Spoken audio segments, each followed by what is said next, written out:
Уже четверть жизни уж позади, а на уме лишь только полный сенсейшн и казантип.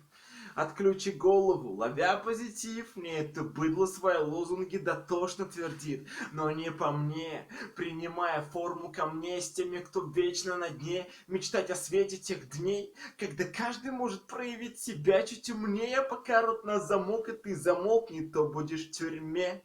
Вот так вот и живем, ограниченные рамками. Я так надеюсь, те, кто сверху, занимались пранками. Хотя их шутки зашли слишком далеко. Мы зря мечтаем, что они нам скажут, это все прикол. Клубок запутанный, узлов не счесть. Я приобрел себе наслаждение, но растратил честь. И в этой паутине, что подобно тени, я как нуб. Чем больше необдуманных движений, тем больше тону. А мне твердят, зачем ты паришься? Лови каждый момент. Жизнь коротка, и даже времени подумать у нас нет. Просто живи, все станет своим чередом. Это дурдом, если не размышлять о том, а что потом. Во-первых, ты будешь зависим от остальных. Твоя жизнь будет хаотичной течью, это во-вторых.